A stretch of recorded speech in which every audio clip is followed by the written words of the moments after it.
کی ذمہ داری اللہ سبحانہ تعالیٰ نے عورت کی زبان میں جو تاثیر رکھی ہے، جو طاقت، جو صلاحیت اللہ نے عورت کی زبان میں رکھی ہے، میں نہیں سمجھتی کہ کسی اور کی زبان میں اللہ نے وہ تاثیر رکھی ہوگی، کیونکہ ایک مرد سب سے زیادہ کس کی باتوں پر جلدی اثر لیتا ہے؟ ایک عورت کی زبان پر۔ میری بہنوں، اس کا اندازہ اس بات سے لگائیے، اس کو پورے ماحول میں، پورے معاشرے میں ٹینشن لگی ہوئی ہے، باہر جاتا ہے تو انہوں ملتے ٹینشن دیتے، انہوں ملتے ٹینشن دیتے، لیکن جب وہ گھر آتا ہے بیوی اس کو کہتی ہے کہ آپ فکر نہ کرے، انشاءاللہ سب اچھا ہوگا، تو مجھے بتائیے کیا اس شوہر کا ٹینشن باقی رہے گا؟ جی نہیں رہے گا، کیونکہ اس کے گھر سے اس کو اس کی بیوی جو سکون ملتا ہے، اس کو اس کے باتوں سے اس کا جو اثر اس مرد پر ہوتا ہے، میری ماں اور بہنوں، پورا ماحول، پورے معاشرے میں اس کو ٹینشن ہو، لیکن اگر اس کی بیوی اس کو سکون کی بات کرے تو اس کا پورا ٹینشن سر سے ہٹ جاتا ہے۔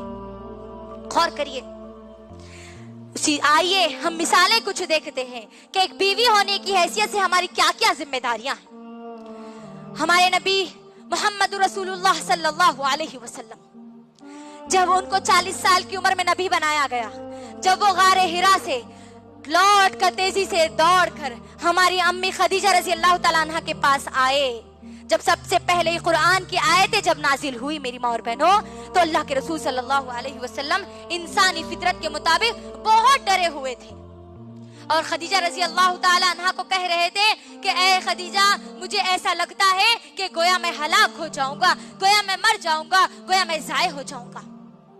تو دیکھیے میری ماں اور بہنوں، ایک عورت کی ہمت، اس کے الفاظ کتنی طاقت دیتی ہے ایک شوہر کو، ایک مرد کو۔ ہماری خدیجہ رضی اللہ تعالیٰ عنہ جب یہ بات سنتی ہے تو کیا کہتی ہے؟ اے میرے پیارے شوہر محمد رسول اللہ صلی اللہ علیہ وسلم، آپ لوگوں کی مدد کرتے ہیں، آپ یتیموں، بیواؤں، بے سہاروں کا سہارا بنتے ہیں، آپ ان لوگوں کی مدد کرتے ہیں، یقیناً اللہ آپ کو ضائع نہیں کرے گا۔ غور کریے کیسے حالات میں ہماری امی خدیجہ رضی اللہ تعالی عنہا نے اللہ کے رسول کا ساتھ دیا، ایک بیوی ہونے کی حیثیت سے۔ جس وقت پورا مکہ اللہ کے رسول کے خلاف ہو چکا، جب پورے مکے کے لوگ اللہ کے رسول صلی اللہ علیہ وسلم کے خلاف سازشیں رچنے لگے، اور اس وقت ساتھ کون ہے؟ امی خدیجہ رضی اللہ تعالی عنہا۔ میری بہنوں غور کرو، اگر کوئی شوہر توحید پر آتا ہے، صحیح عقیدے پر آتا ہے، اور گھر جا کر کہتا ہے کہ مجھے اس قرآن اور حدیث کا علم ہو گیا، صحیح عقیدے کا علم ہو گیا، تو عورتیں اس کا ساتھ دینے کے بجائے کیا کہتی ہیں؟ کیا کہتی ہے؟ تمہارے معلومات تمہارے پاس رکھو، تمہارا عقیدہ تمہارے پاس رکھو، ہم ہمارے امی سے جو سیکھ کے آئے نا وہی کریں گے۔ اللہ اکبر۔ ایک بیوی ہونے کی حیثیت سے اپنی ذمہ داری کو ادا کیجیے میری ماں اور بہنوں۔ خدیجہ رضی اللہ تعالیٰ عنہ وہ بہترین، سب سے بہترین بیوی ہے میری ماں اور بہنوں، جن کی اپنے شوہر کو ہمت افزائی کرنا، ان کی خدمت کرنا، اس وجہ سے اللہ سبحانہ و تعالیٰ جو پورے کائنات کا رب العالمین ہے، اللہ سبحانہ و تعالیٰ نے اس ہماری خدیجہ رضی اللہ تعالیٰ عنہ کو سلام بھیجا۔ غور کریے، ایک بیوی میری ماں اور بہنوں، ایک بیوی کا مقام اسلام میں بڑا بہترین مقام ہے، اس کی ذمہ داریاں بھی بڑی اہم ہے میری ماں اور بہنوں۔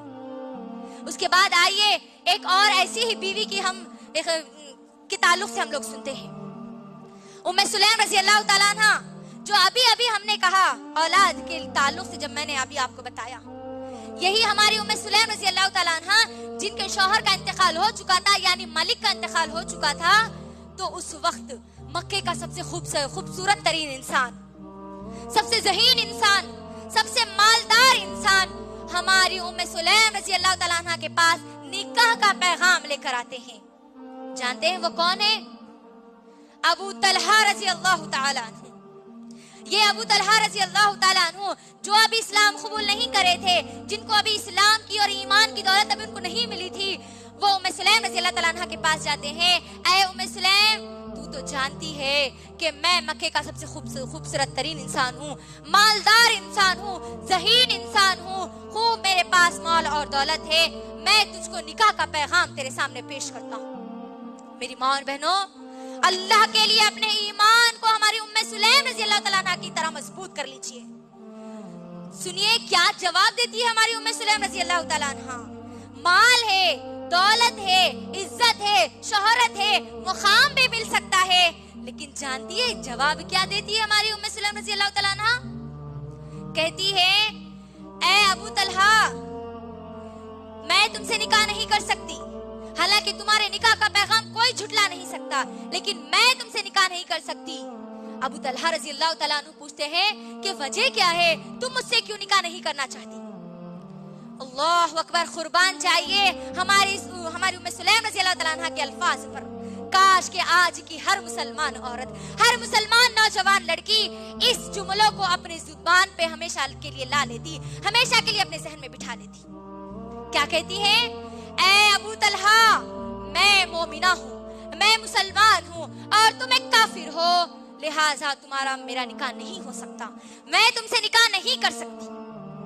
غور کریے، آج ہمارے بہت سارے مسلمان ماؤں کی یہ شکایت ہے، بہنوں کی یہ شکایت ہے، بھائیوں کی یہ شکایت ہے کہ وہ اپنے بیٹیوں کے لیے، وہ اپنے بیٹوں کے لیے دیندار لڑکیوں کو ڈھونڈتے ہیں، لیکن ان کو دیندار لڑکیاں نہیں ملتی۔